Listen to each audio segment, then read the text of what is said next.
Well, to begin there, guys, Brian here, the Three Topics Gamer, here to share with you another one of my 3TG Collectors videos. Now, this one actually serves as a follow-up to my PlayStation 4 games collection video that I actually uploaded yesterday. And as some of you guys actually noted me in the poll, my latest poll, I asked if you guys would be interested in seeing my Funko Pop collection, and some of you did say yes, so here we are.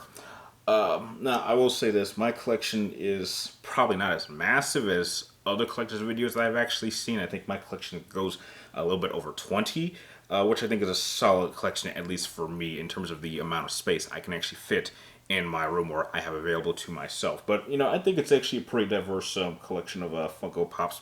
So before I start showing them off to all of you out there, if you happen to enjoy this video by the end and would like to see more content from me, please do not forget to give this video a thumbs up and press the subscribe button because every subscription really does matter to me. So starting off over here with this collection, some of these I actually got from Loot Crate. Some of these I got for like Christmas gifts, and I think a few of them I just picked up because I thought they were cool.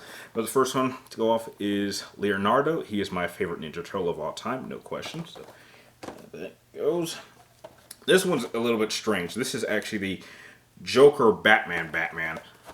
So apparently this is the Joker dressed up as Batman. A little bit freaky.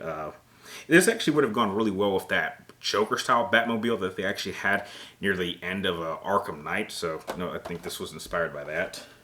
Next, I have Jin from Ghost of Tsushima. This this one I was really happy to find. There's two different versions of it. One where he's clean and one where he's kind of bloody. And I definitely want the clean version. Maybe I'll pick up the bloody one another time. And that is followed up by another powerful warrior, and this is Yoda. Surprisingly, if you actually might look at this at distance, you might think this is Baby Yoda, or Grogu, as he's now officially called, but Yoda. This is definitely one of my earliest Funko Pops I ever picked up. Next, we have Super Saiyan God Blue Vegeta. Vegeta is my favorite Dragon Ball Z character of all time, no question, and I actually like this transformation the most. However, I wonder if they're ever going to release a version of him where he has his Super Saiyan Blue evolved form, which has the really majestic, like navy, or I'd say it's like really deep blue hair, because this is kind of like a teal, and I think it's fine, but you know, I really hope that version does come out because I definitely would like to add that to my personal collection. Next is probably one of the strangest ones I've ever had, and this is called a Domo Superman. I know I definitely got this one from Loot Crate. I don't even know what a Domo is. I'm guessing it's something connected with Japan. I'm only guessing, but yeah, I mean, I guess Superman's pretty cool. I guess some people don't think so, but heck, I'll take it.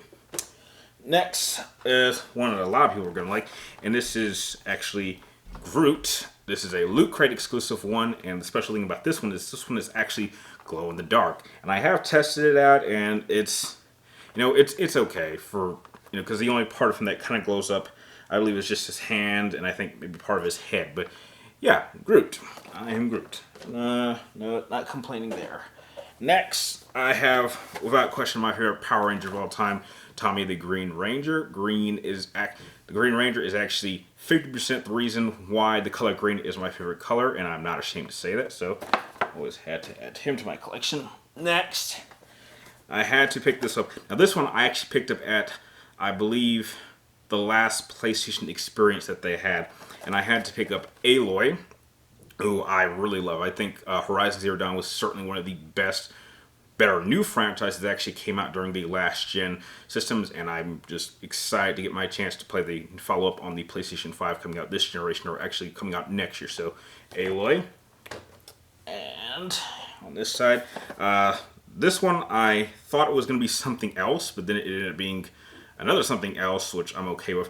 And I have here Batman. Now, when I first saw this, I actually thought that this was going to be Val Kilmer's sonar suit Batman suit that you saw him wear at the end of Batman Forever. But when I looked closer, turned out it was actually George Clooney's Batman suit that he wore at the end of Batman and Robin. So, yeah, I mean, not a great film, pretty hilarious, makes for a good drinking game, but I guess as a figure, this one looks pretty cool.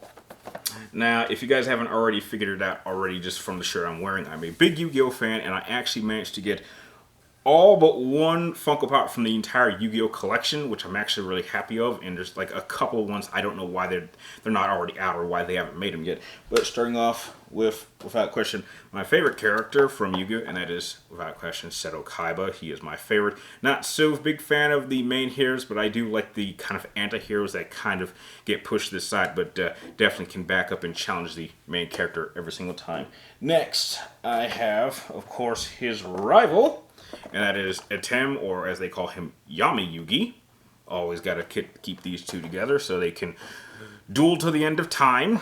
Next, this is followed up by Dark Magician Girl. Very, very beautiful character. Always like seeing her in action. And she also works very well with other characters. But the next character I have is Joey Wheeler. Joey Wheeler's not the best duelist. He's definitely a solid best friend for Yugi Moto. And though he isn't the greatest duelist, he has had some pretty defining moments and has really come a long way from being the amateur duelist that you saw him at the beginning of the series. So, Joey Wheeler. And that is followed up by the creator of Duel Monsters, and that is Maximilian Pegasus. Funny thing is, I don't know why they didn't release a monster for him. I would have expected them to release like a Toon monster, or maybe probably Relinquish, but sadly, I think he's the only character, well, he's only one of two characters that doesn't have a monster to go with him, which I think is pretty sad, but Maximilian Pegasus. Next, to join Joey Wheeler, we have, of course, his Red Eyes. Red Eyes is also really cool. However, as cool as that is, there's other monsters that are a little bit more impressive. But that is followed up by Yugi Moto, the other side of the partnership between Etem and Yugi Moto. And though he was a bit scrawny, a little bit pathetic at the beginning of the series, he definitely did grow up and become a strong duelist on his own by the end, defeating Etem and allowing him to go back to the spirit world. That was a nice little moment.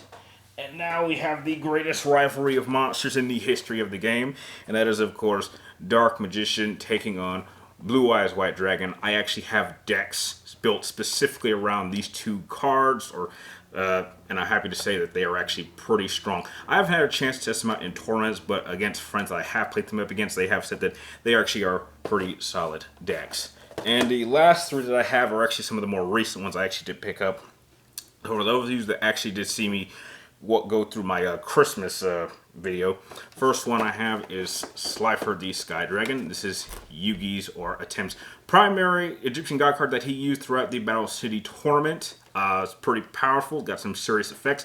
Love the double mouth at the top, and yeah, love the just overall design of Slifer. That is followed up by my personal favorite Egyptian god card out of the three, and that is Obelisk the Tormentor. Now, there have been a couple other people on YouTube that have actually talked about these Yu-Gi-Oh sets and have wondered why hasn't Raw come out yet, because the only other Funko Pop I do not have is Merrick, and you would think that when Merrick comes out, which he's been out for some time, they would have released Raw. So some people are just speculating that they are going to release Raw as an exclusive at some sort of convention in the near future. But whenever that thing comes out, I'll be sure to track that thing down and get it myself. But as it stands right now, I do have Obelisk.